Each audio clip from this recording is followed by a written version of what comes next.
I have the privilege of introducing Brooke Ritchie Babbage. Brooke has spent the past 23 years working as a nonprofit leader and social entrepreneur. She is the host of the Nonprofit Mastermind podcast, the founder of the Next Level Nonprofit Accelerator, and the founder and CEO of Bending Arc, a social impact strategy and digital content firm that partners with nonprofit leaders and philanthropic institutions to launch and scale their high-impact nonprofits. As part of this work, Brooke also serves as the director of the Social Justice Accelerator at the Urban Justice Center and the NetLab Initiative at the Robert Sterling Clark Foundation. She's a graduate of both Harvard and Yale University, earning both her undergrad and law degree. Today, she's sharing what we all want to know: how to start attracting and stop chasing the right donors for your organization. Brooke, take it away. Thank you so much, Emily. It's great to be here. I'm going to go ahead and share my screen, and we will get started. So, hi, everyone. Great. Hi, everyone. Welcome to my session. We are going to be talking about unlocking the secret to effortless donor attraction. And before we get started, I just want to start off by saying that it's really great to be here with all of you. This is really my happy place. I, as Emily said, have spent the last 25 years in the nonprofit space as a lawyer, as a nonprofit founder and leader, as a professor, and most recently as a strategy coach. So this is all to say what I'm talking about today, which is really how to grow your community of supporters in a way that is both strategic and sustainable. It's really in my blood. So I have got what I hope is a great training planned for you guys today. I'm going to highlight two fundamental myths that mistakes we all make, myths we all carry in our fundraising that often keep us from framing fundraising as an attraction tool, as something that is effortless and easeful and keeps us in the framing of chasing funding. And I'm going to walk through one of the single most important and powerful fundraising frameworks I have ever found. It is what I train and coach leaders and nonprofit founders and foundations on, and it's called the watering hole. So I always like to start these conversations with you. Do any of these resonate with you? Do you feel like you're always starting from scratch with your fundraising and worrying about how to secure that next check, right? You can see money in the bank, but you're not really confident that you're going to be able to keep up what you've done in the past. Is your income lumpy, like feast or famine? A big check comes in and then you spend it down, and as you watch it get spent, your anxiety increases. I know, especially in the early years of my organization, that was a big one. Maybe you're really reliant on one or two key foundations or government grants, and that's scary also. That makes you feel very vulnerable to sort of the winds of change. I hear this a lot, this one. It can feel like you're throwing spaghetti against the wall when it comes to fundraising. You're trying things, and some of the work that you're doing works, and that's great, but deep down, or not so deep down, it feels a little bit like luck, which isn't a great thing to build a fundraising foundation on. So for a lot of us, underlying all of these feelings of uncertainty, lack of comfort, lack of confidence in a lot of cases, is one of the core problems with how we think about and approach fundraising. It feels like it's about running after or chasing down new funding. And the problem with that is if we stop chasing, the money stops coming in. So we have to go out and find and land new funders and new donors. We research and identify and think of ways to set up meetings. We're constantly brainstorming with our team or our colleagues or our board members, people we know and the people they know. And it still lands us in this feeling of feast or famine or spaghetti against the wall. We feel exhausted and financially uncertain. So what if instead we thought of fundraising as the opposite of chasing? What if people came to us at events, at outings, and asked to learn more about our work? What if we got phone calls from our new funders saying they've heard about us and they want to invite us to apply? Or what if we got emails from people in our network connecting us to people that they know would want to know more about us and to support our work. These things are 100% possible. And the key to all of them is building a fundraising system, a way to fuel your mission that is more even, more consistent, less uncertain, and ultimately higher leverage, meaning your efforts yield outsized results, right? That's a powerful and effective fundraising system. Very specifically, a healthy fundraising system works like a funnel, and it does three things. It identifies the right people, meaning people with an affinity for your mission and your work, people who are naturally predisposed to have a real passion for what you do. It builds an attachment between these people and your organization, a relationship that helps them see themselves as part of your community and be excited about their affinity. And it invites them to give. When you do those three things consistently, you will grow your funding. And so if this is the fundraising system that leads to those magical phone calls from excited supporters, here's the second problem that sometimes gets in the way. Most of our fundraising is attachment-based. We get stuck in the middle of the funnel with who do we know, who do they know, and how can we meet them, right? How can we make a connection to people already in our network, or maybe one or two steps removed? It still means that we are seeking or hunting or chasing. This means that we constantly have to find ways to feed that top of the funnel by finding more people that we know and more people that they know. So if the idea is to create a system, a flywheel that will begin eventually to fuel itself, this is a really inefficient way to feed the funnel. Attachment is powerful. You have to have a strong attachment between your donors or potential donors and your organization, but we can't get stuck there. A better reality, a more powerful and frictionless type of fundraising is what we call affinity-based. We start with who are the people that, if they knew about and understood our work, would naturally and easily be passionate about it, would want to build a relationship with us, would want to have that attachment and deepen their understanding and their trust for our work. We feed the top of the funnel by attracting the people who will naturally flow through our system, our flywheel, to the ask. The funnel begins to fuel itself. So, how do you do this? This is where the power of attraction and the idea of the watering hole strategy comes in. Now, in nature, if you think about watering holes, they're actually really fascinating. I did a sort of deep dive on watering holes, just got really fascinated with them when I was researching and started teaching this strategy a number of years ago. Sort of a sidebar interest. They bring together all types of species that all share something in common, the need for water.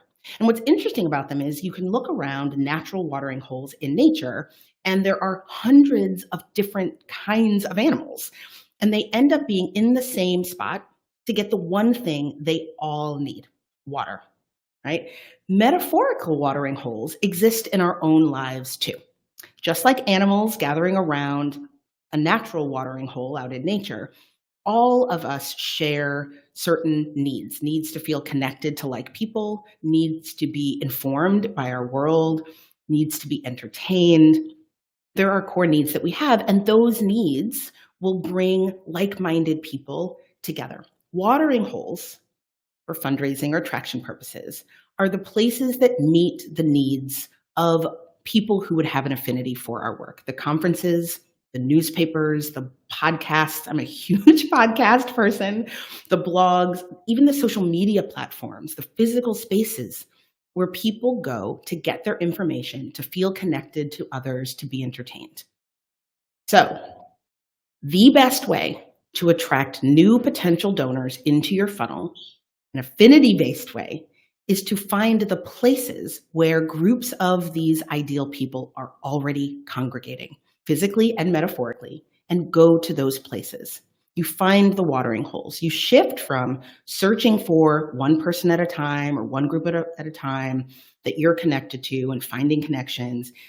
to locating yourself in the right place with the right people. And if you're in the right place, meaning the watering hole with people who have a natural affinity for your mission and work, these people will see you. They'll see you around the watering hole and they'll raise their hands and ask for more information. They will start to come to you. So how do we do this? The watering hole strategy has 4 parts: stages, pages, social platforms, and institutional partnerships. Stages.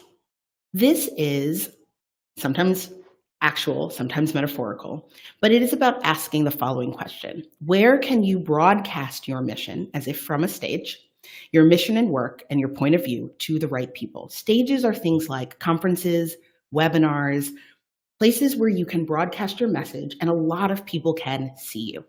So ask yourself, what conferences can you and the people on your team speak at? Can you be a keynote or facilitate a breakout workshop or panel conversation? Can you find online convenings to participate in? Look at what's taking place in the spaces that your ideal potential donors might be in and reach out to the organizers to see how you can help add value, to see how you can be in that watering hole.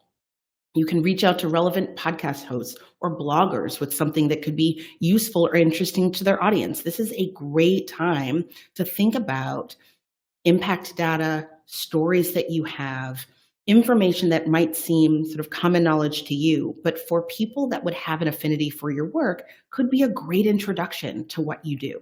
Right? This does not have to be major life-changing white papers and reports. These could just be a way of saying, hey, we figured something out about how to work with young people or how to get food into the hands or water into the hands of people who need it. And we'd like to share that with you, right? We'd like to do a training. We've seen trends in our sector or in our subsector that we think might be interesting to others. Are you gaining insight or learning lessons about how your part of the world works, and where can you share those? So that's stages. This is a great way also to engage board members and people on your leadership team, other people that have deep, intimate understandings of what you're doing and can be credible messengers and spokespeople for your mission and for your work. It's a great way to engage board members in particular in feeling like they're helping with fundraising, right? Particularly those who might be uncomfortable with the asking part. The second part of the strategy is pages. This is answering the question, where can the most people see our work and our mission at work? Pages are things like magazines and other media. These can be op-eds, these can be articles, these can be white papers, things that a lot of people will see and that will shine a light on your work and your mission in the real world. Can you or people on your team publish an op-ed or write an article in a newspaper or magazine that you know your ideal donors would read? Where can you publish program data where it will be seen by people who would say, oh, that's really interesting what that organization's doing. How can I learn more? Now, this doesn't have to be fancy. This can be things like publishing on LinkedIn, which is blowing up right now, as an example. If your ideal audience would be on something like a TikTok or an Instagram, you can publish stories there as well, right? But this is about getting noticed in these online spaces like blogs or physical spaces like magazines and other media. The third is social platforms. And social platforms are becoming increasingly important as ways for organizations to leverage top of funnel access to their mission and their work. One of the most important things that I would say about the social media is that it is not actually important that you be everywhere all the time. A lot of the organizations that I work most directly with have this anxiety that they have to be on YouTube and Facebook and Instagram and LinkedIn and TikTok and all of this, and Twitter and all of the spaces. When in reality, if we think about the idea of a watering hole, the first thing you want to ask yourself is, where are our people? right? Where are the people that we would want to connect with? So for example, if you work with organizations, if you work with elderly people, I work with an organization that works with elderly people, they don't really invest much on TikTok. That's not really where they are, because that's not where the people who have an affinity for their work and would connect with their work are located. I also work with a lot of arts organizations, and Instagram is a really powerful place. Instagram and YouTube are really powerful places for them to demonstrate what they do on social platforms. So the second thing that I want to say about social platforms as a watering hole strategy is that social media is not actually a great asking strategy. It's not a great bottom of funnel strategy. People may give on social media, but that's really often very transactional. Instead, you want to remember or think about social platforms as a top of funnel, as an attraction tool, as a way of being present in the spaces where people are hanging out and getting them excited about what you're doing so that they will give you their email address, follow you, and move deeper into your funnel. That's the power of social platforms. Can you create a LinkedIn newsletter, right, and get eyes on some of what you're sharing to the people already in your community? Instagram lives and Facebook lives and LinkedIn lives are also really powerful. Could you do a mini Instagram live where you interview your board chair or someone that's been impacted by your program, right? Thinking creatively, not about convincing people to give, but about getting people to raise their hand and say, oh, I'm in this space, I'm on this platform, I'm following information that is interesting and useful to me, and this information that was just shared by this organization is super relevant to what I care about. I'd like to learn more. The fourth watering hole strategy is partnerships. These are ways of exploring institutional partnerships with other institutions that have audiences made up of your potential donors. This is where you want to ask, are there other organizations that you could co-host a live or virtual event with, a webinar or a conference, in order to get in front of their list of supporters in their community? This is also a really great place to think about local businesses and corporations that may have, for example, affinity groups, internal affinity groups, that think about issues that are relevant to your mission. Could you offer to do a virtual training for them? Offer a volunteer event for them? Could you write an article that may be informative and, again, our shared human need for information that could inform them or provide a unique point of view on an issue that they care deeply about? Do you have data or stories that, again, might feel commonplace to you, but that for people who are not on the ground the way you are, could be super, super relevant and exciting to know about? So this is where you leverage the communities of other institutions with value that you can provide. So to recap the framework, you want to think about your fundraising strategies as a system, as a flywheel that attracts new people in, deepens their relationship with you, gets in front of the right people, builds their attachment, and then asks them to invest. You want that to be as smooth and frictionless as possible. The most powerful and efficient fundraising systems are those that are driven by affinity-based fundraising. First, getting clear about who the right people are, who would naturally be passionate about your work, and then finding the places where they congregate, finding their watering holes, and not going to them one at a time, but going to those watering holes and saying, hey, here's some value, right? Here's some water. And they will raise their hand and say, that's amazing, I want more. So you use the watering hole strategy to find and get in front of and ultimately attract these donors into deeper relationship with you. Now, I want to make sure we have time for questions, but to get you started, I do have a free download that walks through all of this, and I made it specially available to you guys, so I will include that here. It walks through the framework, it includes the slides, and this is super easy to implement. Excellent. So Emily, if we want to do some questions, that'd be great.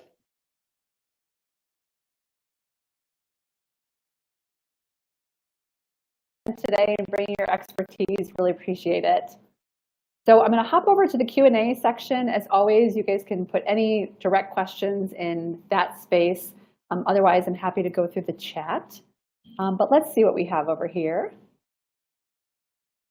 And by the way, love aha moments, love takeaways, anything you'd like to share as you listen to Brooke's presentation today. Lots of great compliments, very useful framework, lots of thank yous, beautiful analogy, loved your presentation. Thank you so much for all of that, Brooke. Okay, headed back to Q&A. Lots of people just wanting a little bit more of be able to hang on to the details that you've provided, copies of PowerPoints, just reading through some of this. Okay. All right. Again, more thank yous. Thanks for making it sound so simple to understand. Awesome. Very beneficial. I am just toggling between the Q&A and our chat here, so thanks for bearing with me. Appreciate it. Oh, I see a question here. How do you convert the middle of the funnel to the bottom of the funnel? Fantastic. That's an excellent question. So middle of funnel is really about donor cultivation. And what I will say about the bottom of the funnel, the ask, is that it is shockingly easy when you've done the middle of the funnel right? The ask is always the scariest part. But actually, if you think about inviting a friend to your birthday party, that's not a scary ask because you have a sense of intimacy and connection. They know you, they love you, they trust you. So when you put forth the invitation to spend more time with you, they're like, of course, right? That's how we want our donors to feel. So there are 4 sort of levels of cultivation in the middle of the funnel that will move people to the bottom of the funnel. You need the people that come into your funnel. So once you've attracted them, they're in, you have their email address, which is key.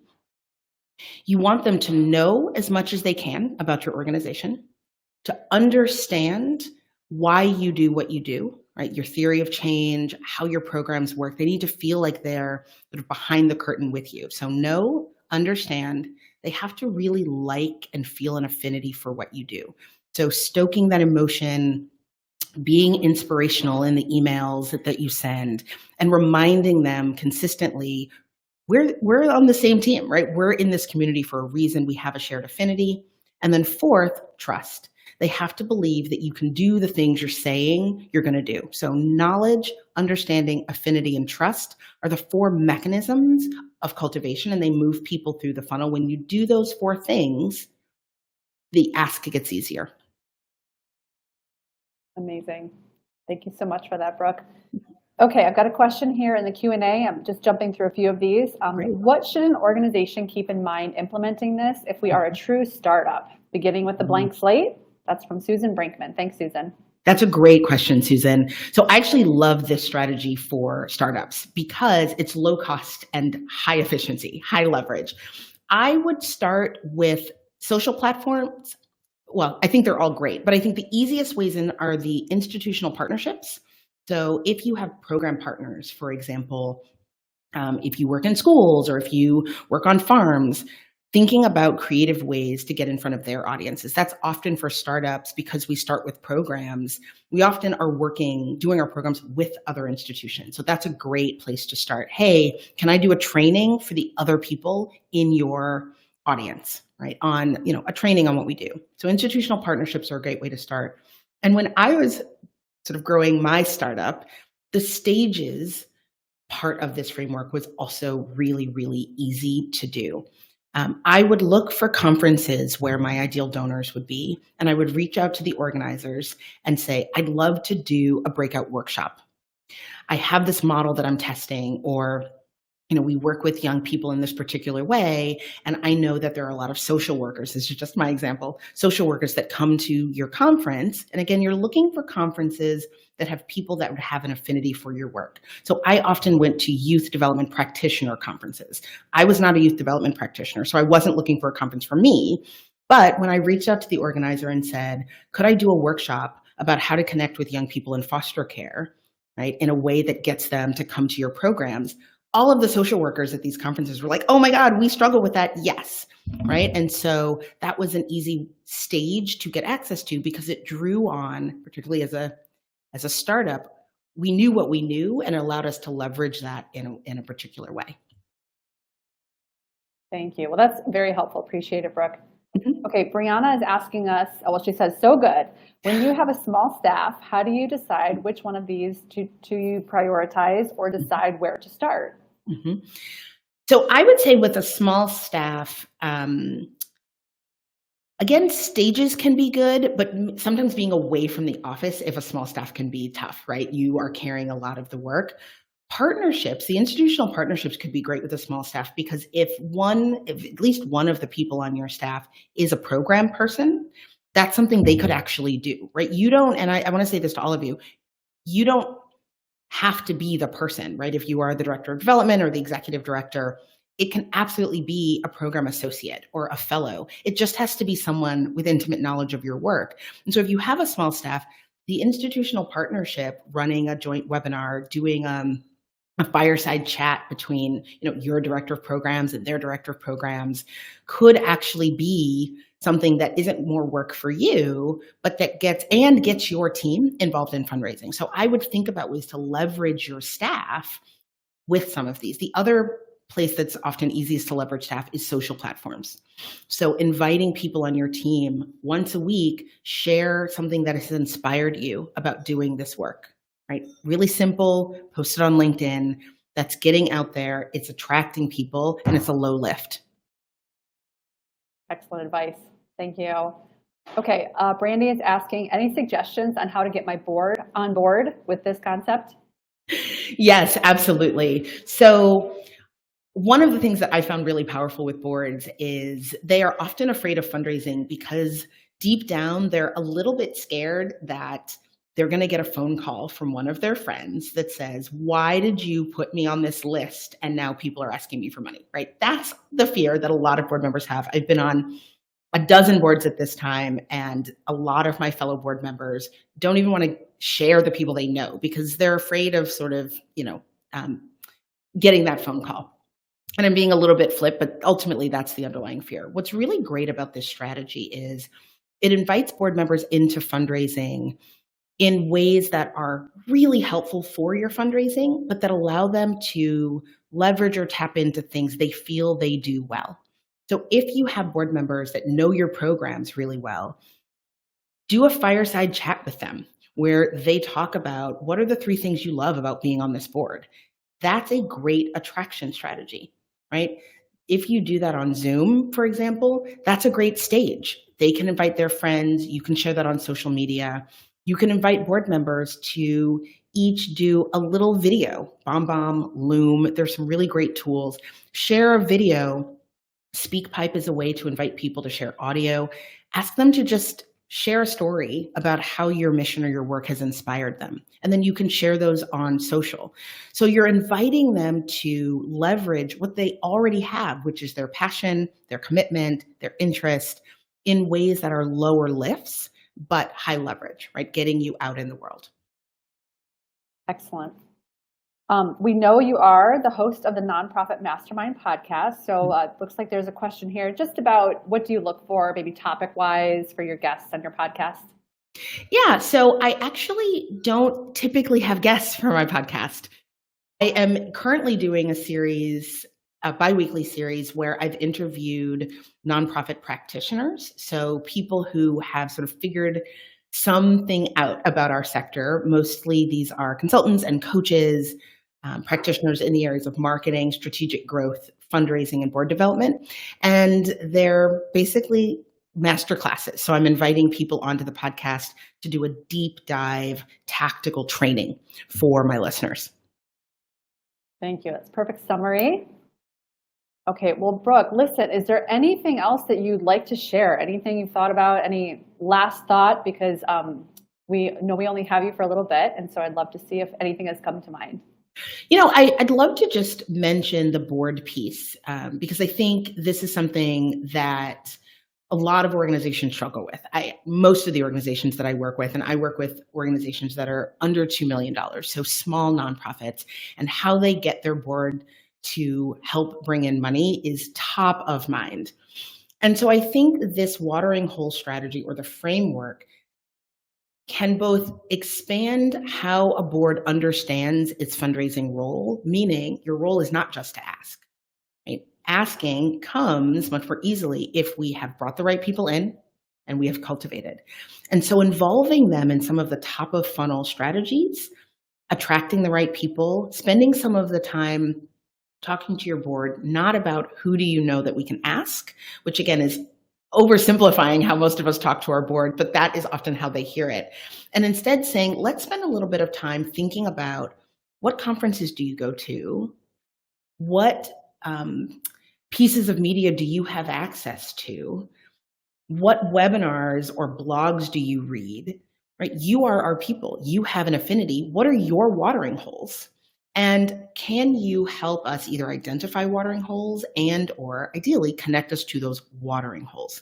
And so the removal of the connect us to your networks or friends, it's actually a lot more concrete and also less scary, right? Help us identify these watering holes and connect us to the watering holes. And that makes board members feel useful and it's actually helpful. Right? Often when we say, oh, we'd love to be connected to your networks, what we mean is we'd love to get access to your watering holes. And so if we narrow their understanding or sharpen their understanding of a watering hole to mean the places that people who have a similar interest in our issues that you are already part of. It may not be your squash buddy or your college roommate, right? It may be a network you're not even thinking about, but that when you think about a watering hole, you're like, oh, right, I have a book club and we always read books that are about this issue. They really love what we do, right? So I think it can be a really helpful framework for bringing board members in. Well, that's really great insight. I'm glad you took a minute to share that with us.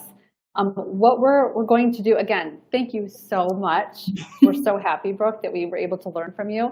I think we're going